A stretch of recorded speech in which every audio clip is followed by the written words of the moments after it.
Welcome back to On the Same Page. We are on Daf Chaf Ches Amud Aleph, 28a of Maseches Taanis. We're on the very top line of the Gemara. So the Gemara begins by quoting the Mishnah. The Mishnah said, Parsha Gedola Karan Osa B'Shnayim.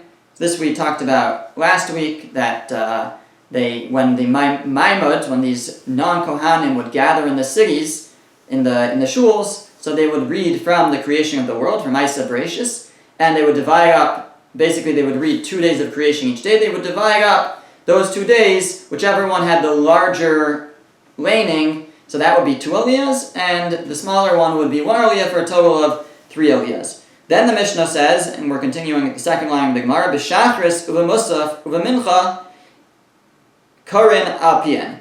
At Shachris, Musaf, and Mincha, you read by heart. Now it can't be actually saying that, because the implication, if you read the Mishnah, really the actual words of the Mishnah are, it first describes what they would read, and there's a word that the Gemara doesn't quote. It's an important word, I think, from the Mishnah, which is, it says, B'shachris b'musaf b'mincha nichnasin b'karin al pien. And then they would go in and read by heart, implying that when we talked about them going into the shuls before, they weren't reading by heart.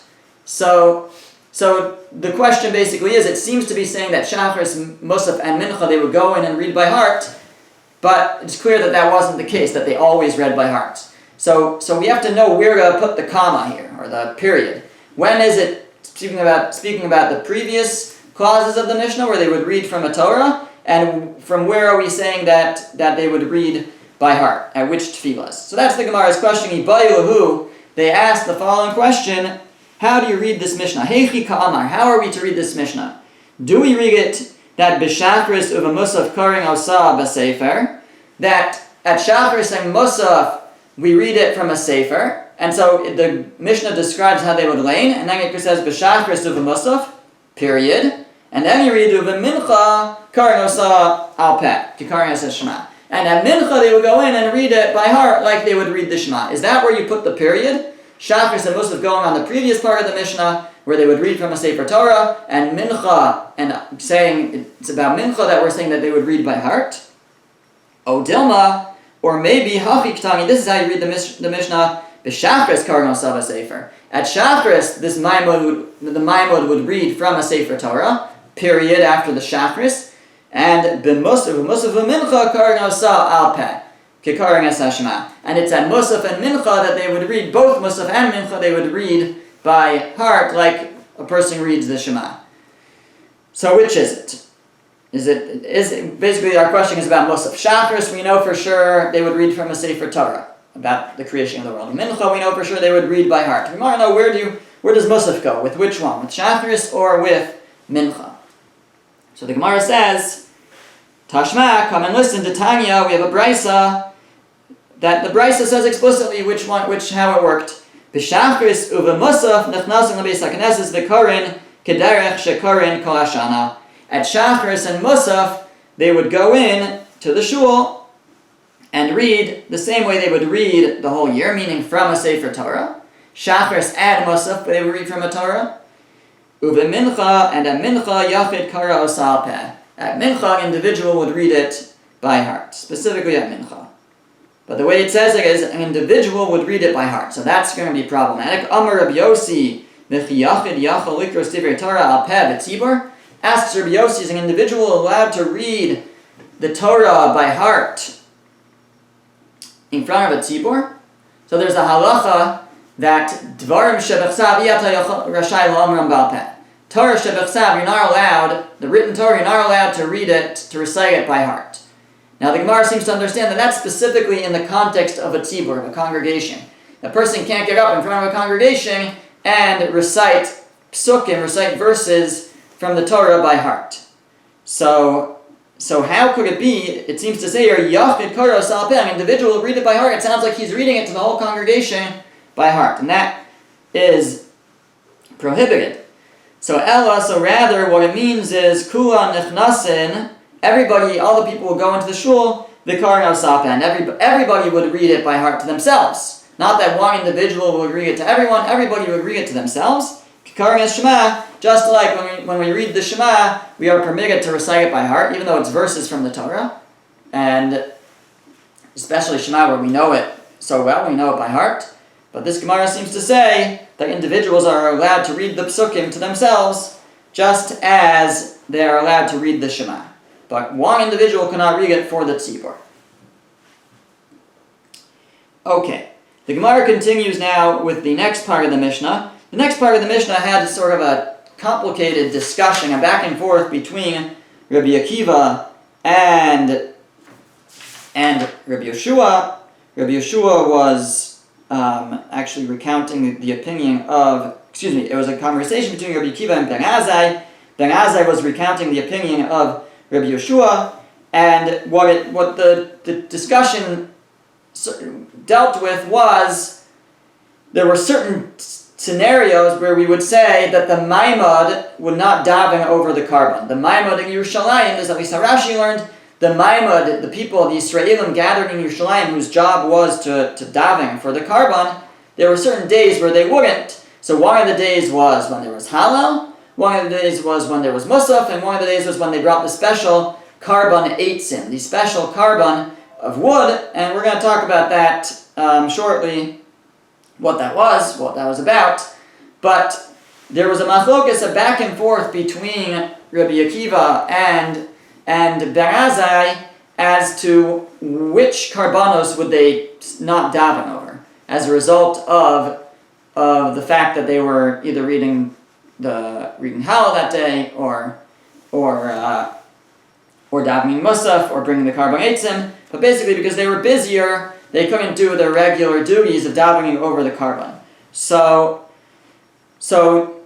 the truth is, the line that we're about to read is a very difficult line in the Gemara. We're going to read it the way that Rashi understands it. Even that is difficult, but Rashi, just to introduce it, Rashi understands that the Gemara is going to be discussing one particular statement from the Mishnah, which is the statement of Ben Azai in the name of Rabbi Yeshua, who said that on days when they brought the special Karban Eitzim, the Maimad would not daven by the Karban of Ne'ilah, but they would daven by the Karban of Mincha.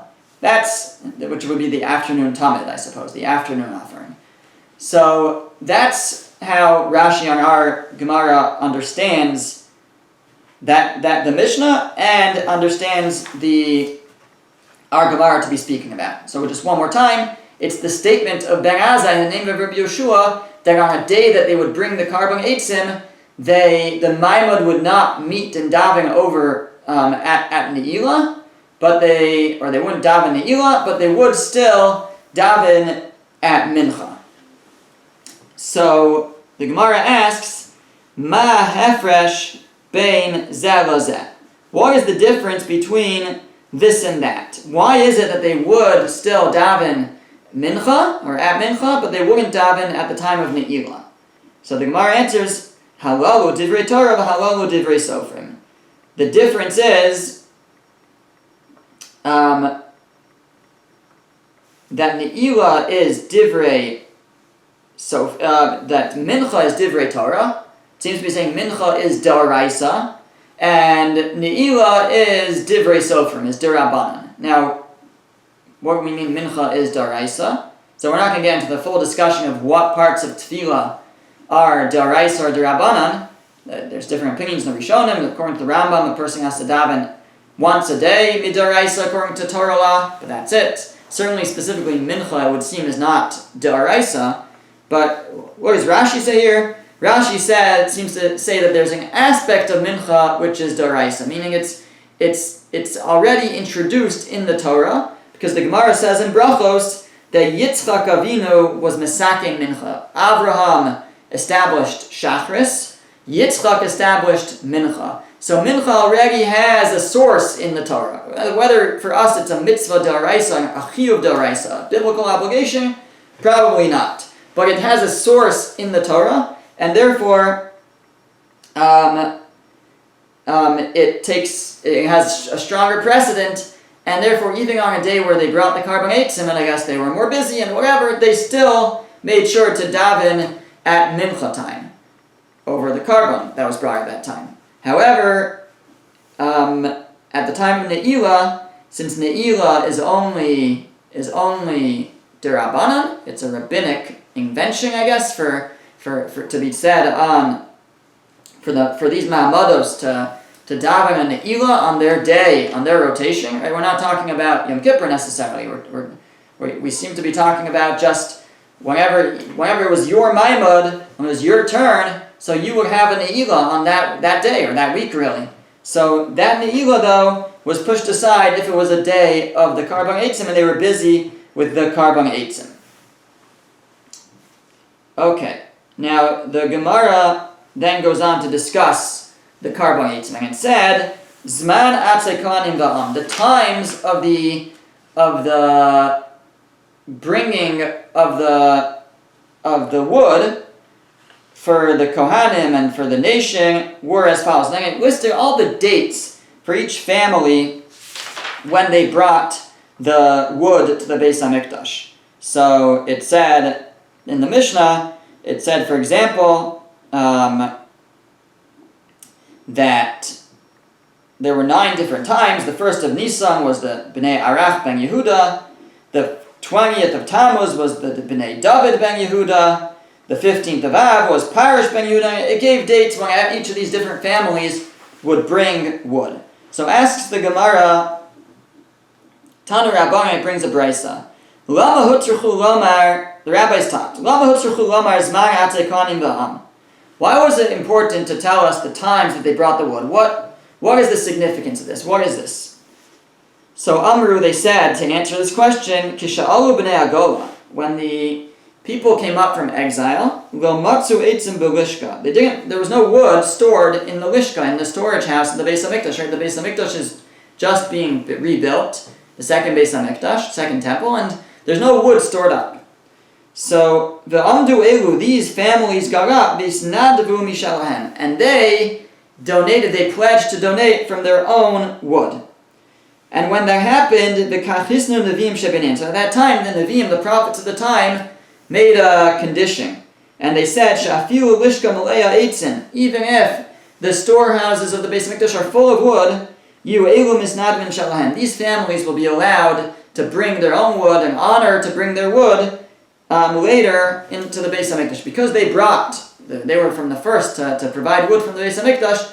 The prophets at the time said these families merit to be able to continue to bring wood. Shenemar, and it quotes a pasuk in Nehemiah. It says, "V'agorolos hipalnu," we have cast lots al karban ha'itzim or al kurban ha'itzim, on bringing the wood. Hakohanim haLeviim v'ha'am, the Kohanim, the Leviim, and the nation, lahavi lebeis Elokeinu, to bring to the house of our God, lebeis Avoseinu, the house of our fathers, leitim mizunat manim, at specific times, shana b'shana, each year, levara mizbach Hashem Elokeinu, to burn on the mizbech kakasu b'Torah. It says in the Torah that there should be wood burning the karbanos on the mizbech. So it sounds like from this verse that they cast lots, I suppose, for the order, for when each one would bring, but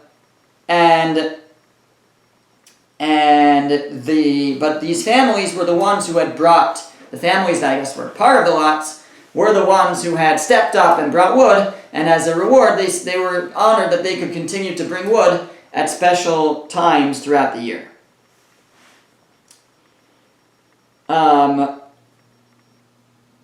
Okay, now amongst the list that the Mishnah gave, it said that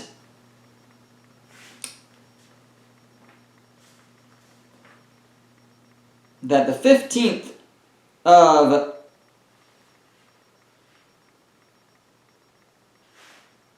Av, I think it is, the Bnei Zeso ben Yehuda would bring, the 15th, before I mentioned 15th, I meant 5th earlier. The Bnei Parish ben Yehuda brought on the 5th, but now on the 15th of Av, the Mishnah says, the Bnei Zesu ben Yehuda, the Bnei Zesu, they would bring on the 15th. V'imam, and along with them were Kohanim Leviim, V'kol mi shetah b'shivto, and anybody who didn't know their shevet could bring on that day. And then it said Ubnei Gonvei Ale, and those who stole the pestle, ubnei kotze kitzios, and those who cut the figs, they could all bring on that day. So who are these people? The Gemara wants to know, who are these people who stole the pestle and cut the figs? So the Gemara explains with the story. Tana Rabbanan, the rabbis taught. Ma hayu b'nei gonvei alu b'nei kotze kitzios. Who were these stealers of the pestle and cutters of the figs? Amru, they explained as follows. There's a story that explains who they were. Pamachas gazer hamalchus gezer al Yisrael. One time the kingdom that was in control of Israel made a decree against Israel. This seemingly was the Greeks. Shelo yaviu eitzim l'ma'aracha, that they should not be allowed to bring wood for the mizbeach, to be arranged on the mizbeach, on the altar. V'shelo yaviu bikurim l'Yerushalayim, they should not be allowed to bring their first fruits to Jerusalem. Ve'oshivu pruzdaos ala drachim, and they set guards on the roads to make sure this didn't happen. Kederech shoshiv Yeravam ben Nevat, similar to the way King Yeravam, the king of Israel, the evil king of Israel, also set guards when he set up his own proxy Beis HaMikdash. So he wanted to make sure nobody would go to the Shalosh Regalim in Yerushalayim, so he set up guards, Shelo Yalu Yisrael L'Regel, that the Jewish people should not go up to Yerushalayim for the Shalosh Regalim. In a similar way, the Greeks did the same thing. Ma asu kisherin sheb osa dar v'yirechet. What did these certain ksherim, kosher people and people who feared sin? Heidiu sale bikurim. They brought baskets of bikurim. V'chipum beketzios, and they covered them with figs. So I guess they filled up their first fruits in the bottom of the basket, but then they covered them with dried figs. V'natum, and they took them. V'ali al kisei, and they carried a pestle on their shoulder. V'kevan shegiu eitel bruzdos, and when they reached the guards, and the guard said, "Hey, what's in that basket?" Amr lahem, the guard said, "Lahechon atem hochen." They said, "Where are you going with that?" Amr lahem, they said to them, "Lasso shnei yigulei develu b'machtasha shelefanenu." We're going to make these fig cakes with the mortar that's ahead of us. Ubali shal kisofenu, and using this pestle that's on our shoulder. So they said, "Oh, we're taking these figs. Look, there's figs in the basket," because the figs were covering the rest of the fruit. They had dried figs there. They said, "We're taking them to this place where we smash them into fig cakes, basically." So the guards let them through. Kivan sha'avru mehen. Once they passed, itrum besalim, they crowned them, or they decorated them in baskets. So it seems they brought out the fruit and they made a nice basket of their bikurim. And they v'im Yerushalayim, and they brought them to Yerushalayim. And it's possible also that some of Farshim say, I think maybe the Maharshal discusses it, that they used the pestle, the wood from the pestle for the wood for the Mizbeach. So they accomplished both. They brought bikurim, and they also provided wood for the Mizbeach, these people. And Tana, it was taught, Hein b'nei Salmai hanetufti. This is similar to what the family of Salmai of Netufti did as well. And we'll explain what they did in a moment. So but just back to the Mishnah said that there was this family, the B'nai Gonvei Ali, B'nai Kotze Ketzios, those who stole pestles and cut figs. So it doesn't actually, by stole it means they acted with subterfuge with the pestle, and in deceiving, they deceived the guards, the Greek guards, with the pestle and with their figs. So they had a special merit, and they were given a special day that they could also bring wood to the Beis HaMikdash. Tanu Rabban and the rabbis taught, Ma'im b'nei Salmai Anatufti. Who are this family of Salmai Anatufti? So Amru, they said, Pamachas Gazra Malchus Gezer al Yisrael Shelo Yaviu Eitzim L'Ma'aracha. Another time there was a decree, maybe in the same time there was a decree that they cannot bring wood for the Beis HaMikdash. And they put guards on the roads, just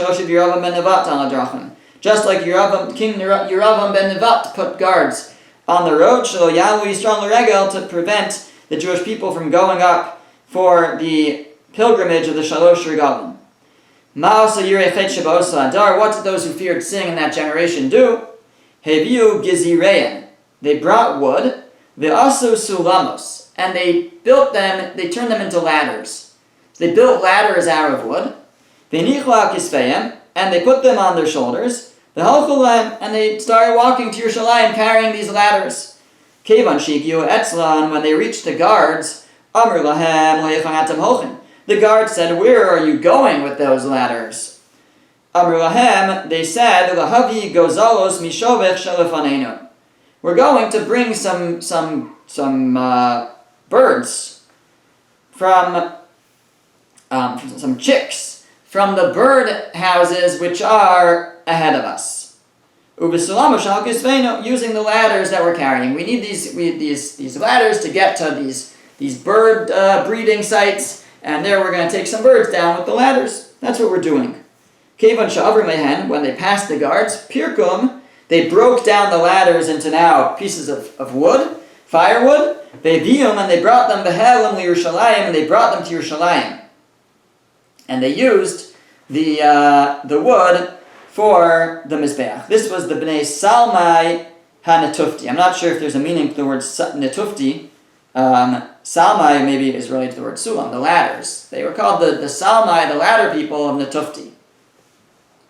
Ve'aleim, about these people, Kayotzi Bahem, and about people similar to them, who Omer, the Pasuk says in Mishlei, Zecher Tzadik Livracha, let the memory of a Tzadik be a blessing, let their memory be a blessing, those who acted in this way.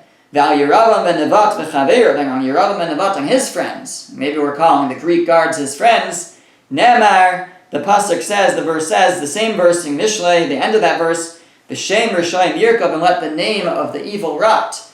The name of the righteous should be remembered, and the name of the evil should rot. Okay.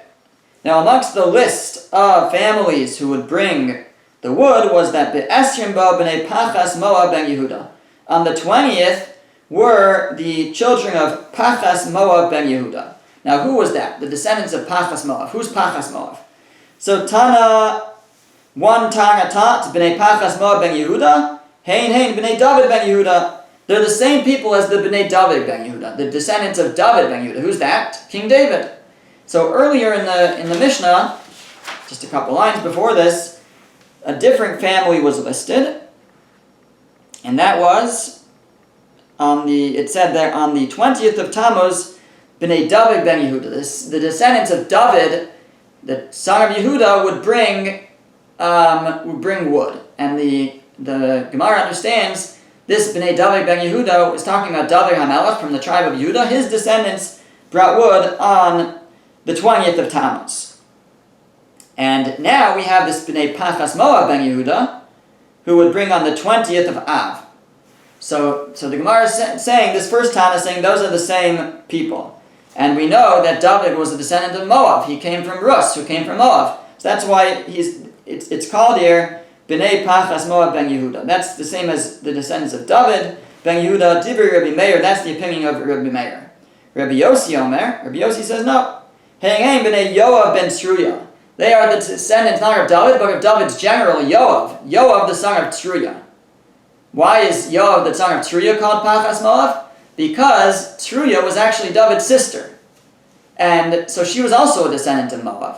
So it doesn't have to be talking about David's family, it could be talking about Yoav's family. That is the second opinion, that's the opinion of Rabbi Yossi, that they were descendants of Yoav, who was David's nephew, the son of David's sister, also a descendant of Moab.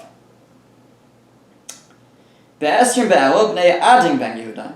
On the 20th of Elul were, the Mishnah says, the children, the descendants of Adin ben Yehuda. Who's Adin ben Yehuda? So again, Tana Rabban, and the rabbis taught, B'nei Adin ben Yehuda, Hein B'nei David ben Yehuda.